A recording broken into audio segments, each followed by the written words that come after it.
Hello and welcome to this special series of episodes called 29 Days of Magic. During Black History Month, the month of February, I'll be interviewing a Black woman a day who's from business and entrepreneurship. You name it, I'm going to have a chat with her. The idea for this is to show off the amazingness of Black women throughout various industries. I hope you take a listen, like, share, review, and be inspired by these incredible stories. Take a listen. Hello, and welcome to this episode of the Reset Podcast. I'm your host, Lauren Mignot, CEO of the Culture Communications Agency, The Flash. Each episode, I bring on a different business leader, an entrepreneur who's doing some great work. And this episode is no different. I'm so excited to have Erin Carpenter, who's the founder of Nude Bar, on the show today. It's going to be a great conversation. Take a listen. Hey, Erin. Hi, how are you? Oh, just zooming, and more zooming. Exactly. It never ends. It's like, I feel like, it's like, this is what purgatory is. So it's like this never ending Zoom calls and update over and over again. Well, even though we're in the Zoom purgatory, the podcast does not change. And the first question never changes. So Erin, what was your first job? My first job ever, I was 15 years old and I worked as a sales rep at Blockbuster when it existed. Blockbuster Video. Yes. Wow. Oh, that must have been an interesting job. The people. Well, I mean, back then it didn't seem crazy, wild. But now thinking back of like, we would have to carry around these VHS tapes all the time and organize them. And it's like, wow, like my daughter, who is a toddler right now, like she's not going to know what a VHS is. Like it's not going to be a normal thing to her. And that was such a big part of my job, carrying around these VHS tapes and putting them in the right spot. I remember like it was like a Friday night thing to go to Blockbuster and like get like 2 movies to like watch for the weekend. Like that was the most exciting thing to do as a teenager. Exactly. That would be Friday and Saturday nights. We'd have the longest lines, and especially even like closing. I feel like we closed at like 11 or something like that. Yeah. And it would be like a constant like line until we closed, or people calling like, "Are you closed yet? I want to come pick up this video. Do you still have it?" And yeah, it was a whole different world compared to the Netflix world we live in now. Yeah, it's that's what I was saying. Like, I was just thinking, like, you went from, okay, I have to walk the halls of Blockbuster to try and figure out what random movie I should select to watch, to I will sit on my iPad in bed and scroll my fingers through a gazillion titles, and then also it's Netflix, it's Hulu, it's Disney Plus, it's HBO Max, and then I still can't find anything to watch. So it's wild to see how it's changed in 22 years. It's bananas. Yeah, agreed.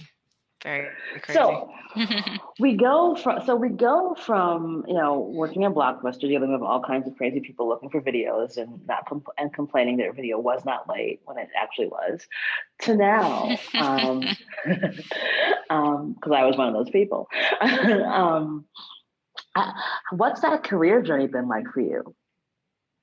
Yeah, so I mean, that was like, a teenage job, and I got that job to save up money to buy my first car when I turned 16. So all that to say that I'm very goal oriented, and once I kind of set my mind to something, I go after it. So fast forwarding, I grew up as a dancer and performer.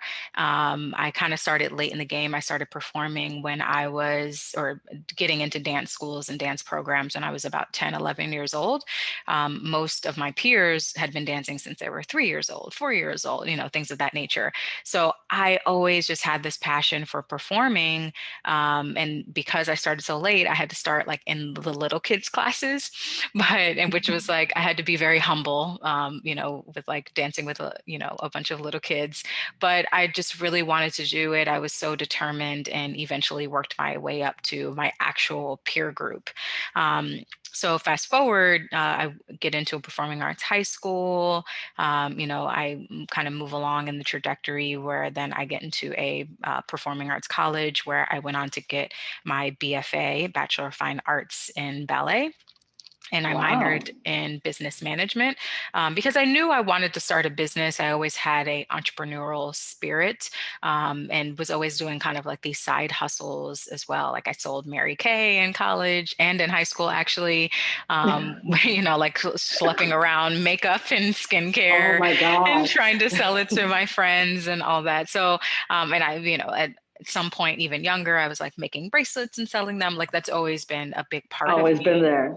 Yeah. And so one thing that kept coming up in my career as a performer, pre-professional and professional, was that we were always required to have flesh tone or nude undergarments, tights, and sometimes shoes.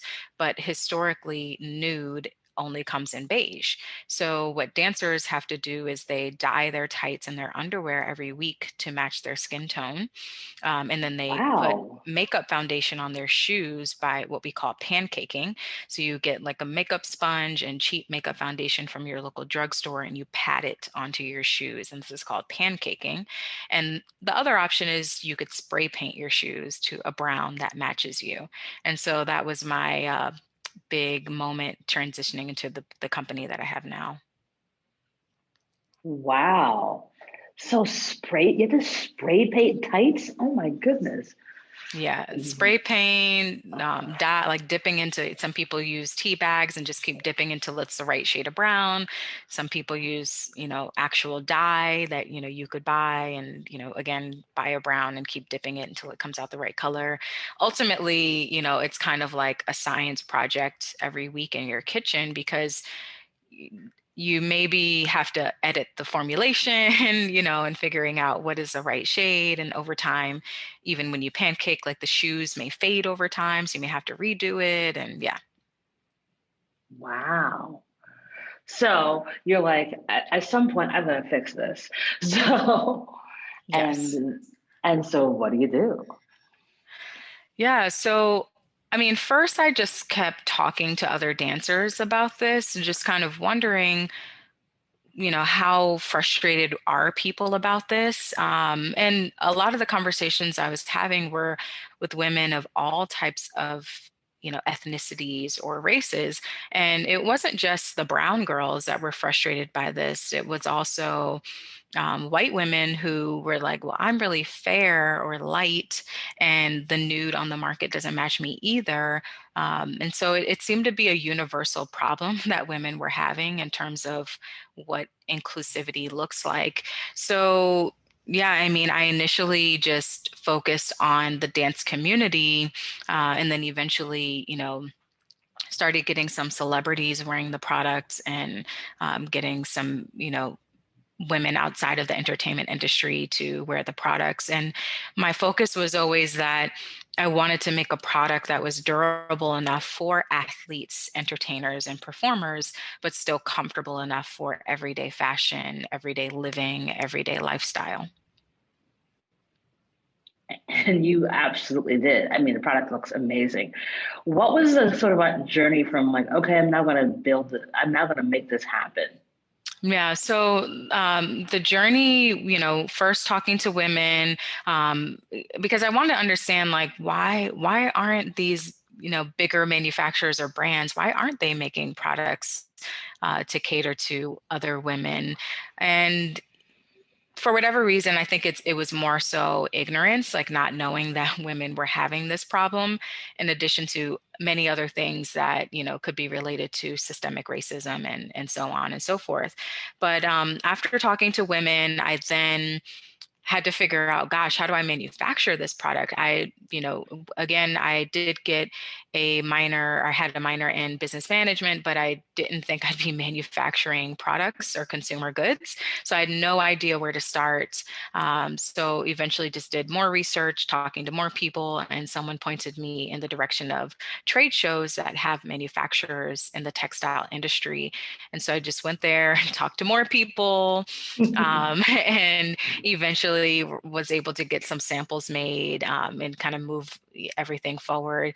I'm telling like the quick and fast version of the story, but yeah, I mean, getting the samples done and getting the product to where I felt was sellable was very challenging for me because, again, I don't have a manufacturing background. And I was, working with manufacturers in other countries where English wasn't their first language, and I don't speak their language. Hmm. So, that was a huge hurdle. But yeah, I mean, after getting several rounds of the samples, I think we had like a landing page at this time. So I founded the company and incorporated in 2009. And then between 2009 and 2011, I was figuring out manufacturing, figuring out funding, all of those things, and then put up, some sort of a landing page for people to know that we exist in the world, as well as some social media. And I sent out, so I had some dancers that I knew wearing the product. Like one of my friends was Nala in Lion King. I had come off of finishing up my contract with dancing for the Knicks, the New York Knicks City Dancers. So I, was able to get some of those dancers wearing the product and just, my direct network. And then I sent a lovely package to Wendy Williams, the talk show host, and she became a Oh, customer. So she was our first celebrity customer. She started wearing the product in 2012. And before influencers were as big as they are now, or even the term was, refined a as refined thing. it is, yeah, before it was a thing. She was like our influencer. She posted on social media head to toe what she was wearing, mentioning all the brands. She also did that on her website, which she still does this now. And we were just a part of her wardrobe. Wendy is wearing the caramel fishnets by Nude Bar, and then it would link you to our website and to our social media channels. And so this was a huge unlock for us to kind of get that early traction. Wow.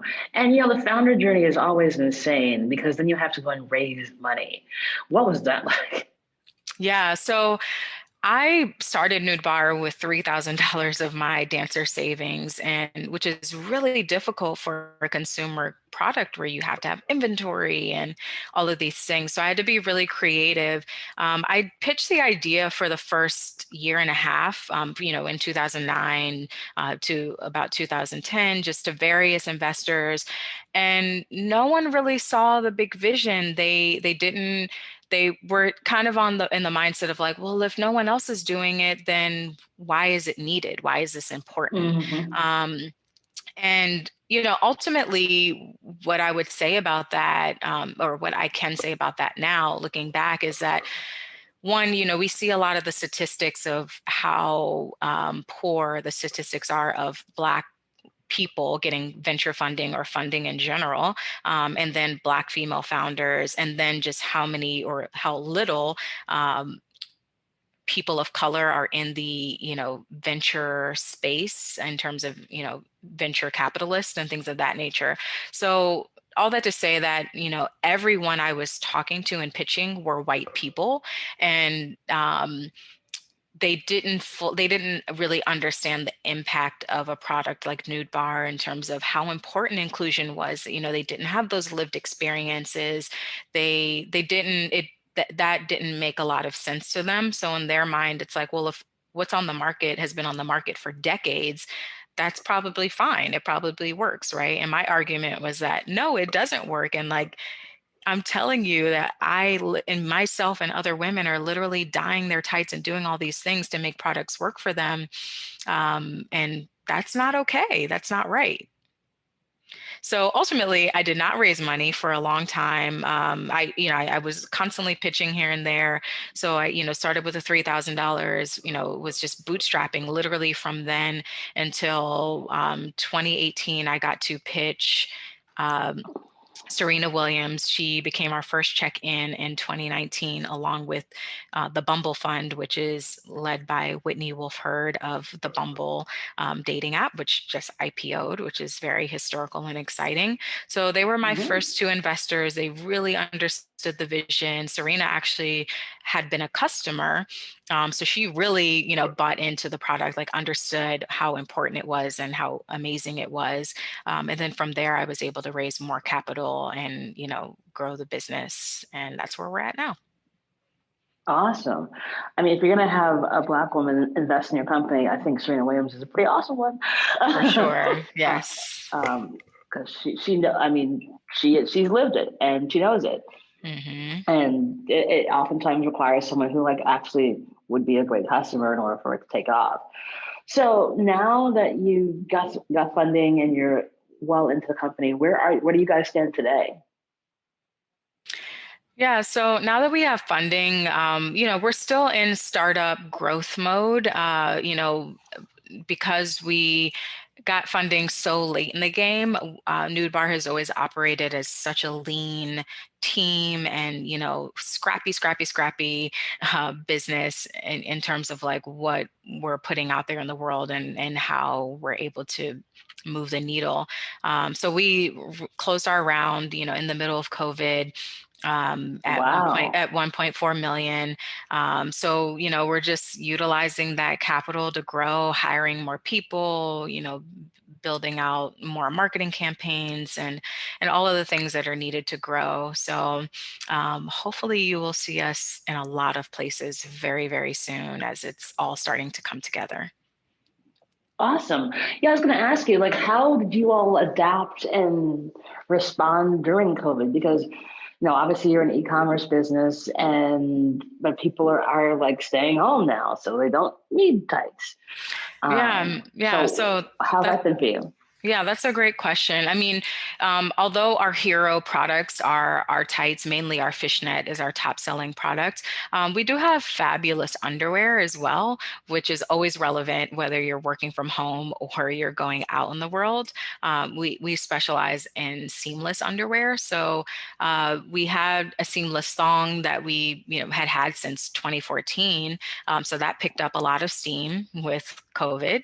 And Totally makes then sense. yeah, and then we launched in September a bikini panty, which has more coverage, as well as a bralette and face mask. And so those have also been picking up steam. And then just this week, we launched a boy short. So all of our products are, I always want to make products that are very functional for your everyday life. So whether you are performing versus in your pajamas lounging, it makes sense for you, or you're running an errand, as a mom, or you're in your business suits. I always want to make foundational, functional products. And so, yeah, so we're just kind of doubling down on some of those items that are COVID friendly. Yeah, it's really funny because I was having this conversation with some girlfriends the other day, and it was like, okay, are we ever wearing bras again? I'm like, you still have to wear one because then it'll start to fall. And so, like, I have fallen down into the bralette universe. Yeah, So, yeah, because it's like you want comfort, but you still want to be able to hold the girls up. right. Even if I am like in a t-shirt or a sweatshirt and joggers all day long. um, like it seems as if we've kind of had the kind of we like athleisure was like a thing for a while, and we were like, okay, no one's really like, it's going to be a thing, and then now it's like, no, athlete is going to be the main thing because I don't think we're going to go back to being super dressed up, even when we do go back to work. What do you think? Yeah, I mean, I think that's interesting. I think that we're still going to have a while of people readjusting to getting back into like dressing up. There's going to be, this transition period as we go back into the offices and all that kind of stuff. But I think people are going to be excited about getting dressed up again. Like, I think I'm personally hitting a point of I like my comfortable clothes, but I'm kind of craving like putting on makeup and having somewhere to go and wear those items. But yeah, I mean, even well for our business, like I said, we really focus on making products that can be worn for anything. So we didn't have like a big effect and things falling off. But we were able to use the capital that we received to market the products more. So, we're having more people discover us. And even though maybe they don't have tights, a place to wear tights, they still want to try it and experience it and hope that, okay, hopefully in 4 months or 6 months from now, I will actually have somewhere to go. But I think people will be looking forward to dressing up soon. Yeah, I hope so because I have all these heels that are sitting in my closet and I think they think I'm dead because they're just staying in the boxes. Like, it's because it's like can't even wear. Where am I going to wear you guys to? Yeah. Um, I'm uh, worried that I won't remember how to walk in heels after oh, all of that's a this. serious question on my part. I am very concerned about whether or not I can ever walk on these heels again. I mean, I have like a pair of wedge boots I put on the other day, and I thought I was gonna fall over it. I'm like, this is bad. Like, it's, um, yeah, we definitely have gotten way too casual. And I was always a person who was never like super duper casual. Like, I didn't own sweatpants. I owned leggings for Mm, working out, and that was hmm it. hmm And I wore them to work out like that, and like to go to a class or to work or like do a run, but never out of my house for like I was going to go to the store. I'd be appalled. hmm Now I'm like, of course I'm wearing sweats to go to the store. Yeah. I'm like, who is this person? What have you done, Laura? Um, so I understand. So I'm with you. I want to get dressed up. It's just like, Yeah. like, I think we'll transition though. I think there'll be like a slow transition into like, okay, it's time to get dressed. Okay, well, we're gonna get back yeah. there. Yeah. We're so excited to have Soho Works as the sponsor for the 29 Days of Magic campaign. They're designed by Soho House, and their workspaces to help creative thinkers, businesses small and large, connect, collaborate, and grow. And it's where I'm recording all the episodes of 29 Days of Magic. It's a safe, wonderful, and collaborative experience. I'm currently in the Brooklyn location, but they have locations, one else in New York City, in the Meatpacking District, one in LA, 5 in the UK, and they give you that kind of home away from home feeling with all the tools, technology, equipment to help you do your best work. Like I said, it's an amazing location, feels safe. I've been able to meet some really awesome people, which you haven't been able to do a lot because of the fact of COVID. So it's been a wonderful experience being able to record here and help build community. So if you want to find out more information about it, please go to sohoworks.com to get more information and tell them I sent you. And now back to the show. So, looking back on like what you've done, what do you think you'd tell 21-year-old Erin?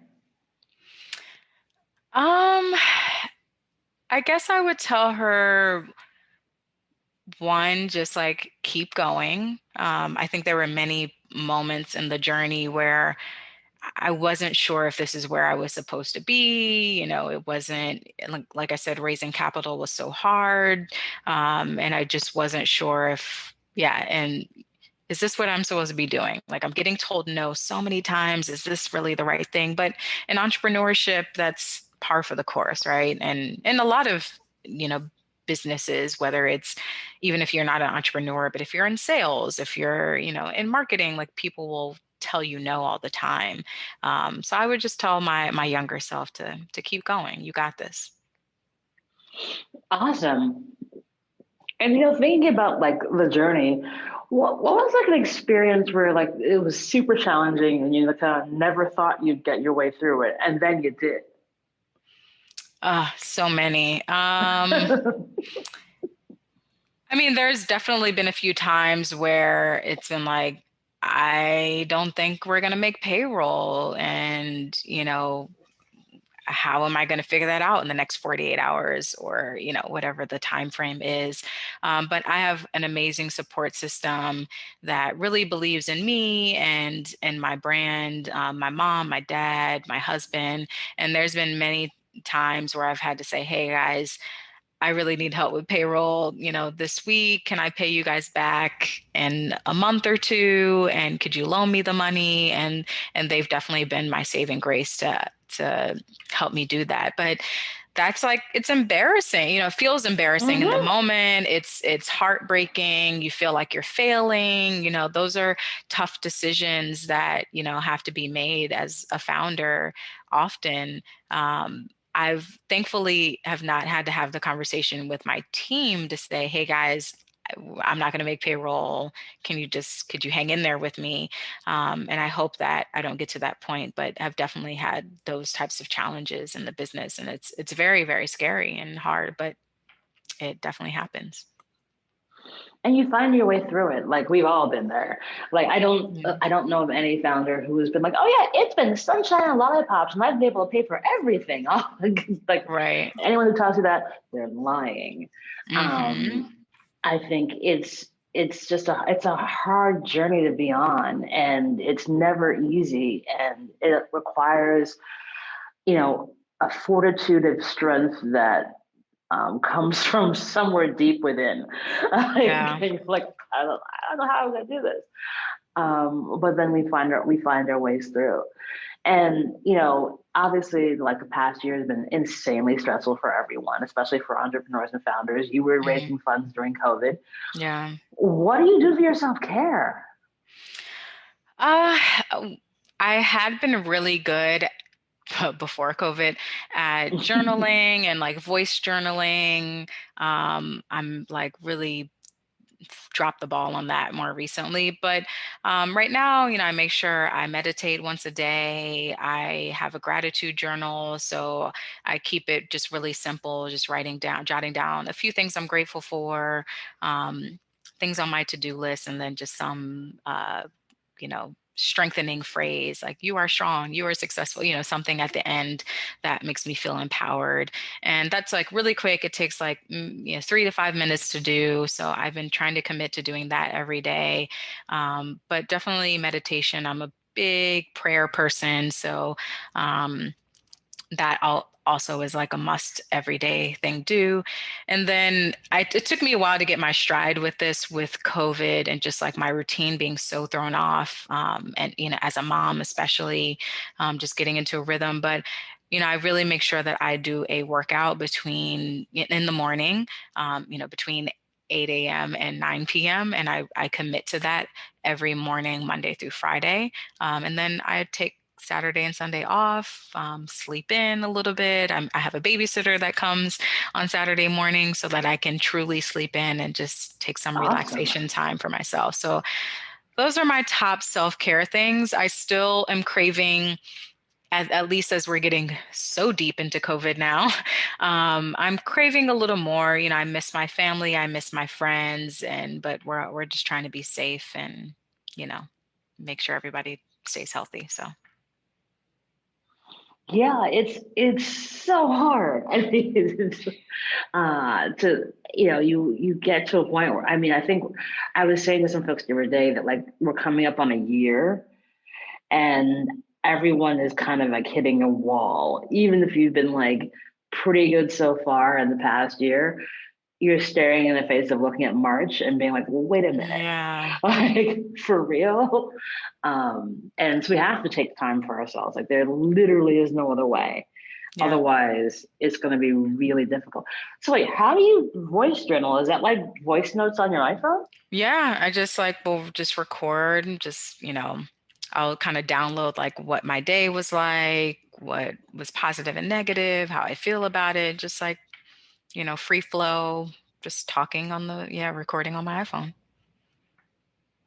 That's a good one. I hadn't thought about that, but that it totally makes sense though, because like I started the gratitude practice at the beginning of COVID because I was like, I have Mhm. to figure out something, Good. and then it worked for about 3 months, and then I was like, it's really.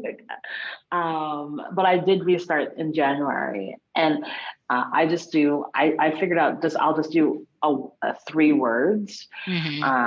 and like that will just sort of kickstart, and that kind of kickstarts my morning. So I just have I have these 3 good words that I can think back on the rest of the day, for what I'm grateful for, and that kind of comes in quite handy. And you're right, there is something really helpful about it. I think the act of writing it down, I think, is also really important because it sort of commits it to your memory.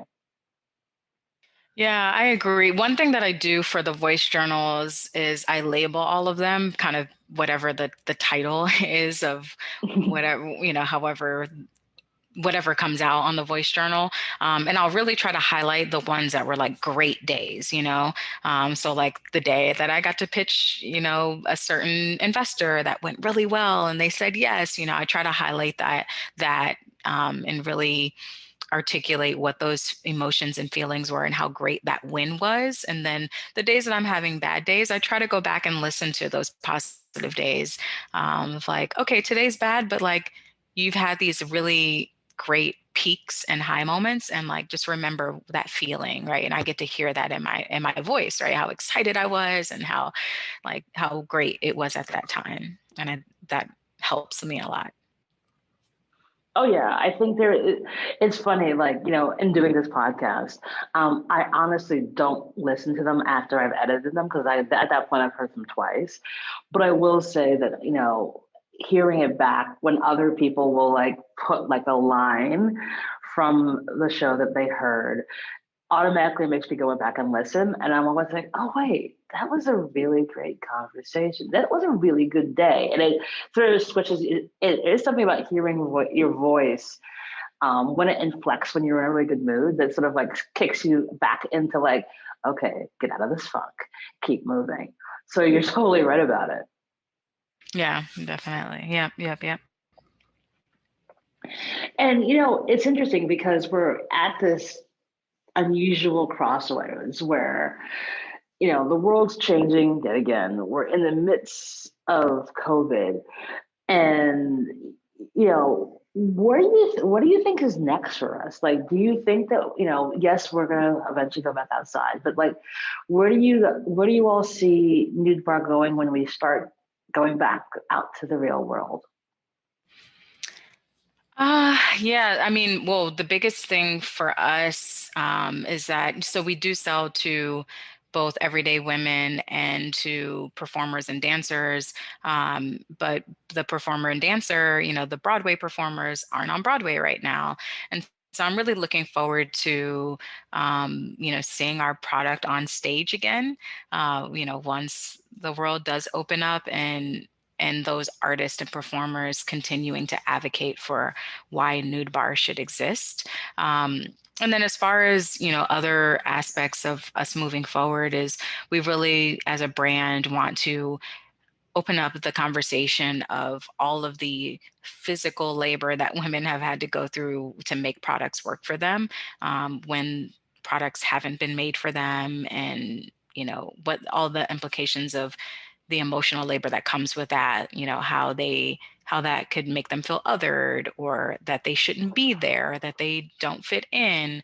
And so we really want to have that conversation and educate people on what all of that looks like.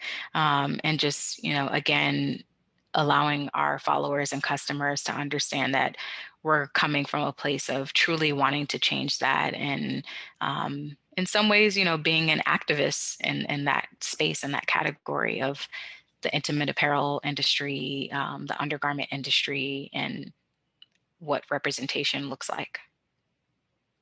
That's so important because I think you know, it's oftentimes so cast off like, oh, you can just go and find that thing. I'm like, well, actually, no. Like you literally were spray painting tights.